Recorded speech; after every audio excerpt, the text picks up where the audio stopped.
tout le monde, j'espère que vous allez bien. Donc voilà, aujourd'hui c'était la séance hebdomadaire de monte pour Gokhan avec ma monitrice Manon. Ah oui, parce que bien sûr je peux plus monter, hein. Donc là, elle lui demande juste de se mettre avec elle. Donc elle va lui demander des flexions latérales, elle va lui demander des reculés, mobiliser les hanches, les épaules. Bon, bien sûr, j'ai pas tout fait parce que c'est la routine habituelle, donc on va pas tout remettre à chaque fois. Elle lui demande également des rênes d'ouverture, le fait qu'il tourne vraiment, parce qu'il a tendance à donner plus les hanches quand on lui demande de tourner, alors que on voudrait à un moment pouvoir continuer à avancer quand même. Donc voilà, pour l'instant c'est la partie à pied.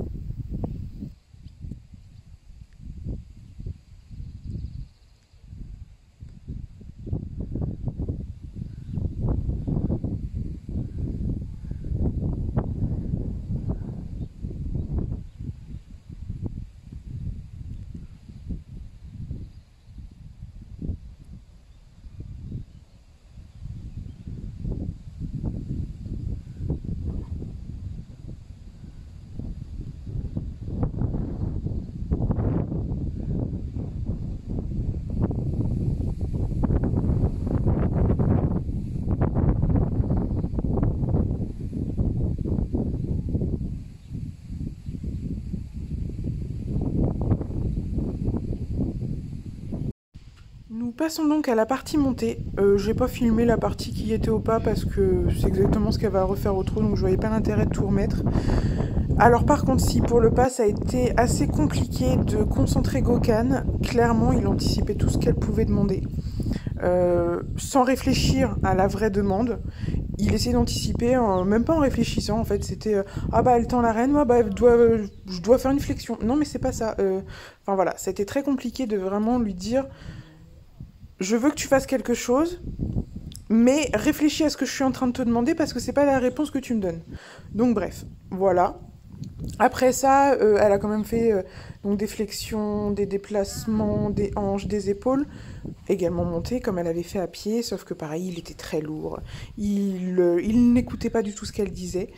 Donc oui, il y avait le vent, etc. Mais bon, c'était quand même assez sportif au début. Donc elle a quand même fait tout ça, elle a pris 20-25 minutes vraiment pour prendre le temps, pour le reconcentrer, le mettre avec elle, etc. Pour pouvoir ensuite partir et faire les exercices au trot. Donc là, les exercices étaient vraiment aller vers sa barre. Bon, ça sera dans le but par la suite de faire de l'obstacle. Mais là, vraiment, c'est aller vers sa barre, qu'il ait envie de se porter en avant, de se dire quand je vais de l'autre côté, c'est confortable. Voilà, en fait, ce qu'on fait depuis quelques semaines déjà. Mais voilà, là, le but était aussi, dans cette séance, de pouvoir demander galoper, hein. Donc c'était pas forcément faire un tour ou deux entiers au galop, mais au moins de galoper. Sauf que Gokhan, dans les séances d'avant, a montré qu'en fait il s'éteignait quand on commençait à lui demander d'aller beaucoup plus vite. Ça c'est un petit peu de ma faute parce que depuis que je l'ai, j'avoue que j'appréhende beaucoup, surtout le fait qu'il a été entier, etc. Je me suis mis beaucoup la pression pour pas grand chose. Donc c'est moi qui lui ai demandé de toujours ralentir à un moment. Donc pour lui en fait, c'est pas normal de devoir accélérer pour pouvoir prendre par la suite le galop avec quelqu'un sur le dos. Voilà, donc maintenant il est là pour modifier ça, pour lui faire comprendre qu'il est tout à fait capable de le faire, il peut le faire, qu'on lui demande ça. Donc là, ça a été vraiment faire du trot, des arrêts, repasser au pas, des transitions, etc. afin qu'il réponde aux jambes. Il y a eu quelques passages où Manon a dû se fâcher un petit peu parce que, là, comme on peut le voir par exemple, il ne répondait plus du tout aux jambes. On aurait dit un Shetland, quoi. Voilà, il répondait plus du tout aux jambes, il refusait de se porter en avant. Par la suite, bien sûr, il y a quelques séances où je ne serai forcément pas là pour pouvoir regarder, parce que forcément je vais accoucher à un moment, enfin j'espère. Donc je pense que ça va lui faire du bien. Parce qu'on voit qu'il se focalise sur moi, en fait, comme je suis dans la carrière, en fait, il me regarde beaucoup. Donc je pense que le fait qu'à un moment je sois absente et qu'il n'y ait que Manon va beaucoup l'aider.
Donc Manon est vraiment restée à cette main-là parce qu'en fait c'est sa main qui est confortable. Et elle est restée dans cette zone parce qu'on a remarqué qu'en fait, comme le pré est derrière le parking, il se portait naturellement en avant pour aller vers le pré. Donc, bah, comme c'est un jeune cheval, voilà, on est resté dans J'y ai cru là dans le virage. Le fait que ce soit le plus confortable possible pour lui. J'y ai cru. Et du coup, regardez-moi ça. Ça va arriver, attention. Oui. Et voilà, il a galopé. Nous avons donc stoppé la séance là. Dès qu'il a fait ses 3 foulées de galop, Manon s'est arrêtée et est descendue. Nous lui avons retiré la selle pour qu'il puisse se rouler. C'était vraiment l'objectif qu'il galope. Même 3 foulées, même si ça avait été qu'une seule foulée, c'était pas grave. L'objectif, c'était vraiment qu'il prenne le galop. Donc là, voilà, la séance était du coup terminée. Je suis quand même très fière de lui, même si au début ça a été compliqué. Il reste quand même vraiment gentil parce qu'on peut voir qu'il a fait un petit mouvement de dos pour dire qu'il n'était pas d'accord. Mais ça reste toujours très gentil, parce que vraiment, s'il voulait nous mettre par terre, hein, ça serait possible. Donc voilà, bah, j'espère que la prochaine fois, je pourrai monter dessus et galoper avec, hein, voilà. J'espère que cette vidéo vous a plu, et puis bah, je vous fais plein de gros bisous, et lui aussi vous fait des bisous.